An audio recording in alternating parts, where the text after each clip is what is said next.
Good evening. Welcome to Follow Everton. My name is Ryan, and this is a mini match preview ahead of Everton versus Manchester City.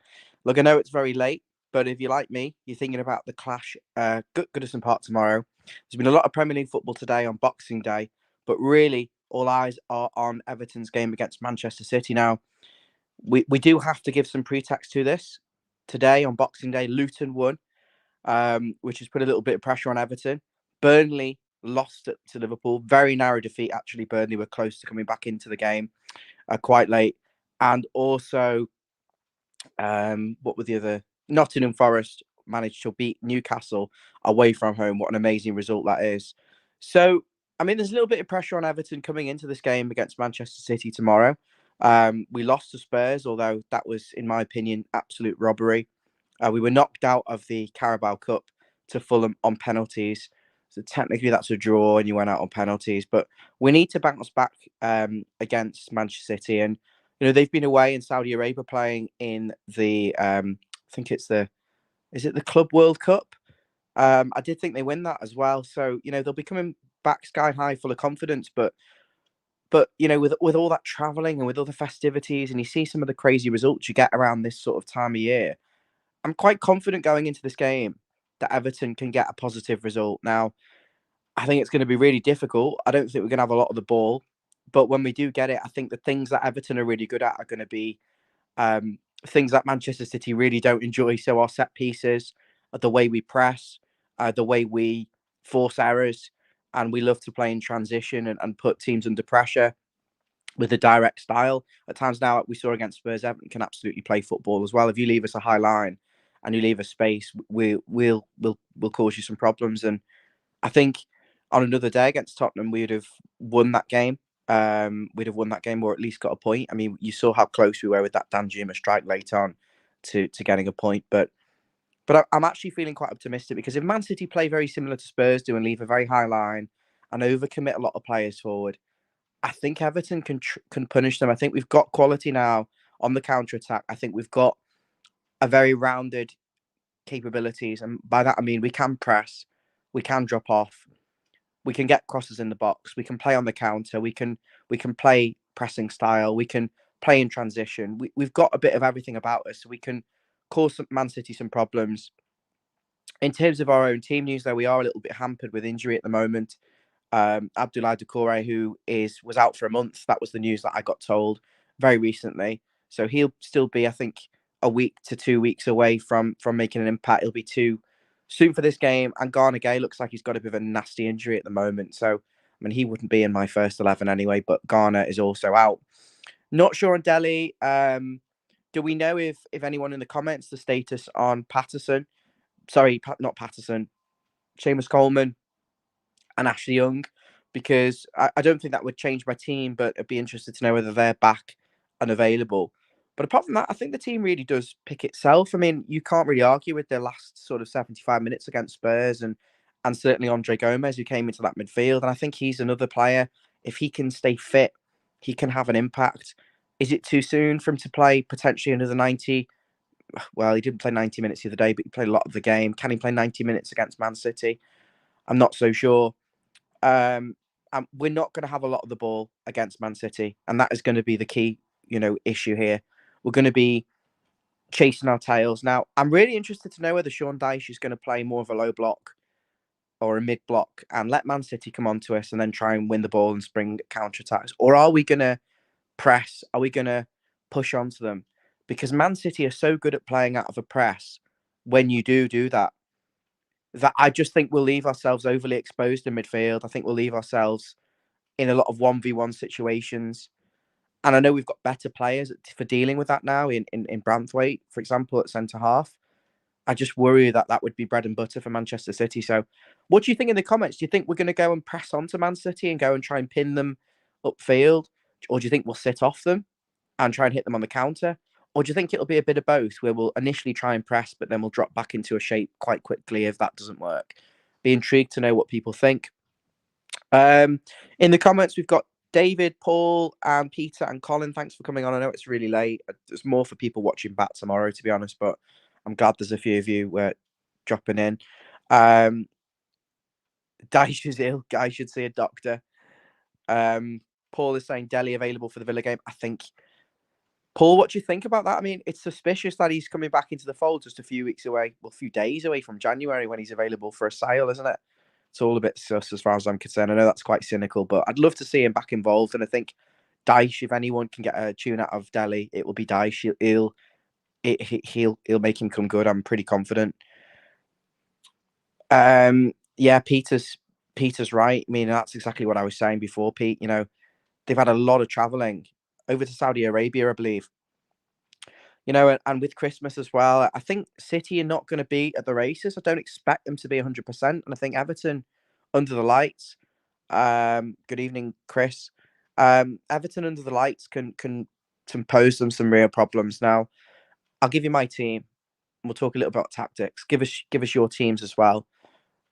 In goal, Jordan Pickford picks himself. I want to see more from Pickford in terms of not just kicking the ball straight out of play, being a little bit more careful.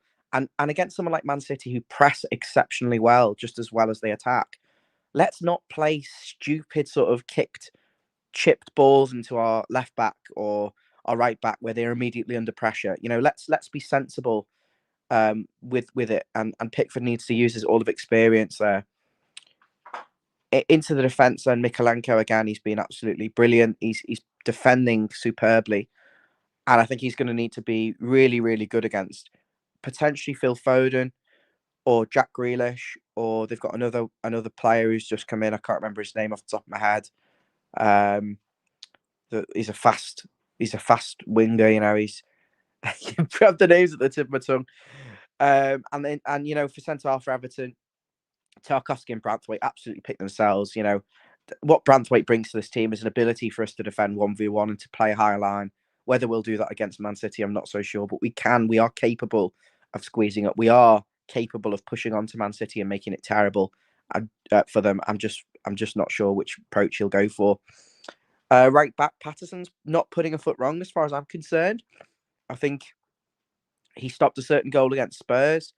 And you could argue, yeah, there's been a couple of times where he should stop some crosses and stuff, but he is developing. He's a young player and he's getting better and better. And I'm pleased to see Ashley Young not in the team because he was giving away far too many mistakes. So that's my back four. Now, when we have sat deep against Man City, that back four has been pinned in, and Man City have had shots from outside the box and scored from them.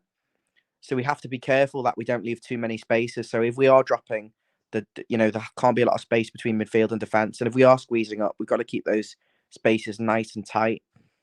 Into midfield, then I think it just absolutely picks itself. Amadou Onana, I think he had a good game against Spurs to an extent. I think those long legs and his tenacity and his ball winning ability mean we don't actually need Garner Gay in there as well. I think partnering him has got to be James Garner. There's no one else.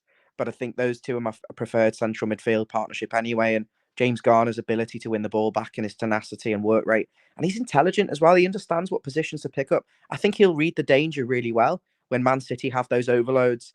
And when Man City are in dangerous positions, I think he'll be willing to throw his body on the line to stop them as best as he can. So then that's my preferred two anyway. And that, to be honest, that's my preferred back line. So arguably, if Coleman's fit, you'd put him in for a game of this magnitude. But I'm happy with that. And I think that'll give us a bit of stability and solidity, in terms of your back seven, so to speak. On the wings, I'm a bit torn. I like Jack Harrison. I like his press. I like his energy. I like his work rate. I think that's going to be really important. And, I think Danjuma could be really, really threatening in 1v1 situations on the break. But is he selfish? Is he wasteful? I get against Spurs, he was so desperate to make an impact against his former team that he was just a little bit selfish. I'm struggling really to put Danjuma in on that basis because I just don't know whether he'll do that defensive work rate. And I don't know how many situations we'll get. It's a difficult one, guys. What do you think about that? Because you could isolate Danjuma up against Kyle Walker's got a lot of pace as well. That's the thing. It might not even work. It might be completely pointless. But Danjuma 1v1 on the counter attack with maybe another attacker aside him could be quite useful. But I think we're going to press. I think we're going to take it to Man City. And I'm going to think we're going to try and play horrible rather than drop off them and try and counter anyway.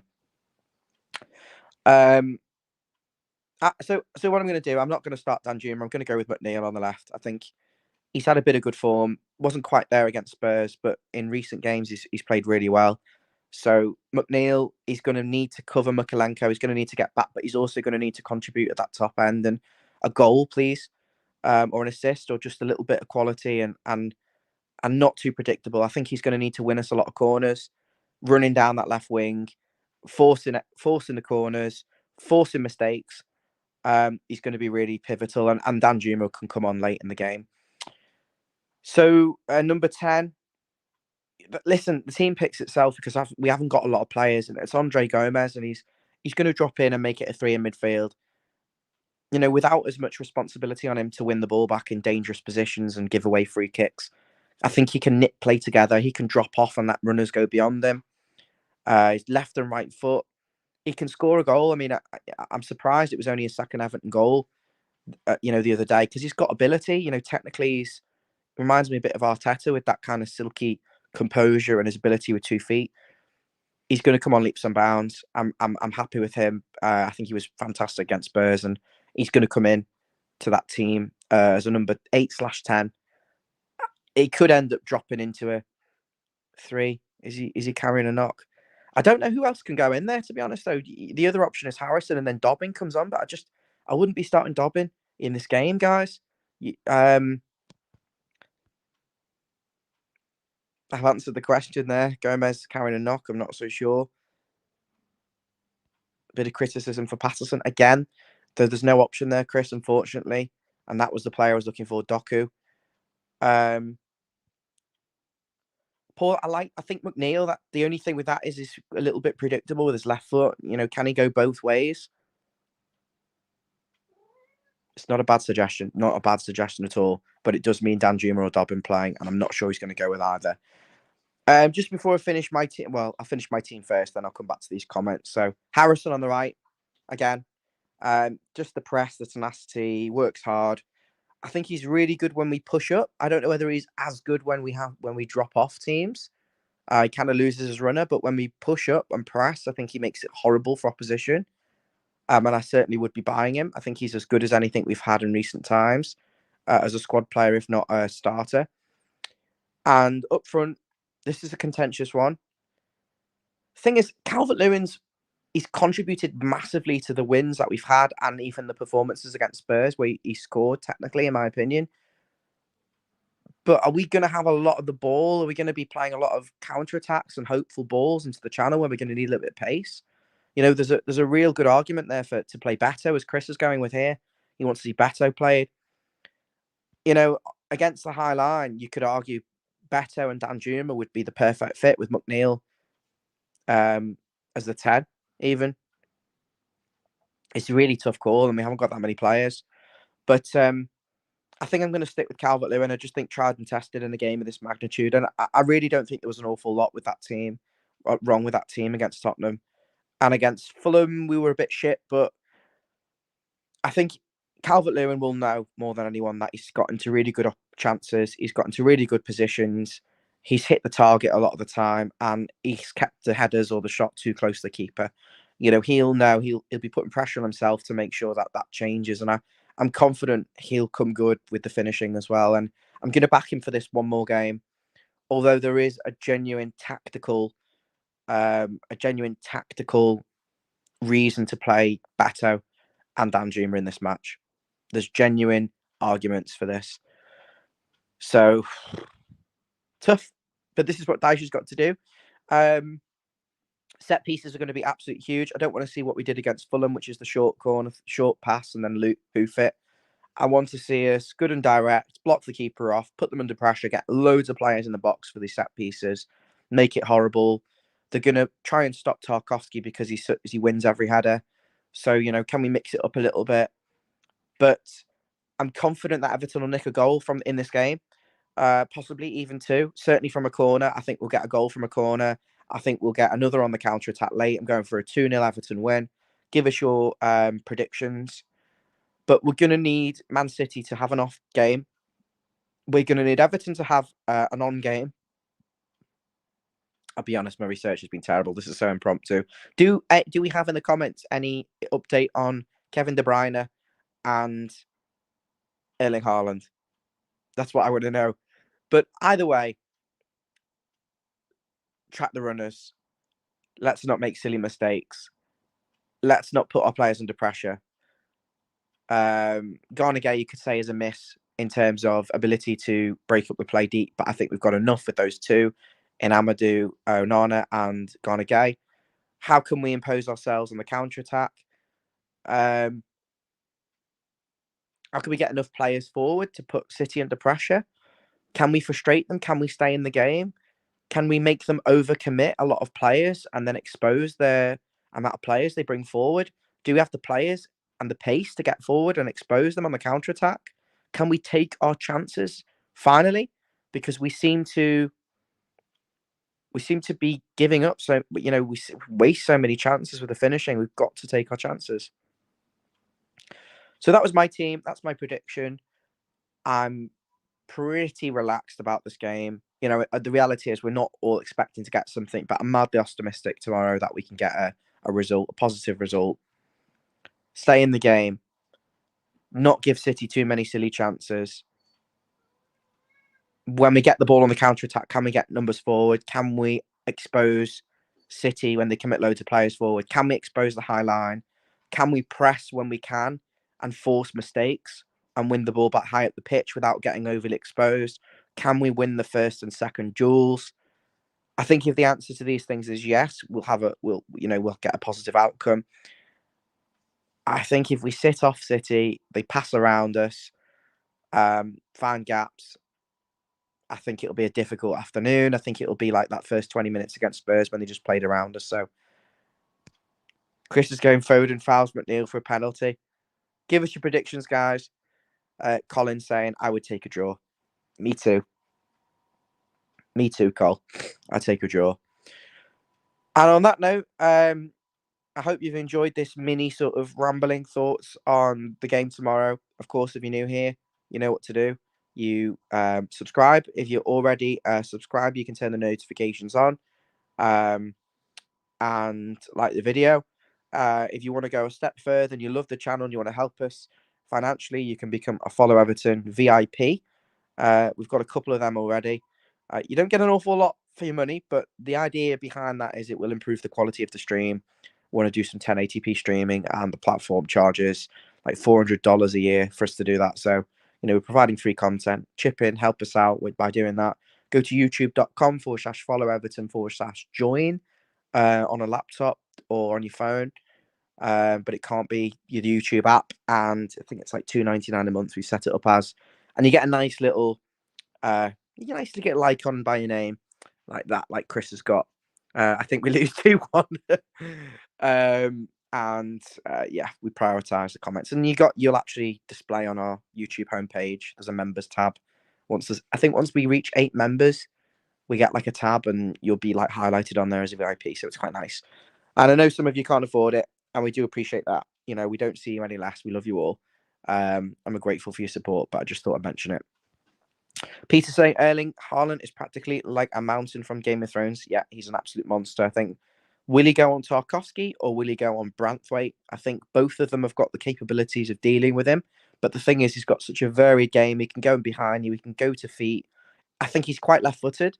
I think if we can keep it off his left, and we can kind of, thing is, you can't double up on him and you can't suffocate him because they've got so many good players, Man City. We're just going to need a very, very strong performance tomorrow and City to have an off day. But I think if anyone could do it, it's Dyche and this Everton team. Yeah, and Peter's absolutely right. Break up their patterns of play.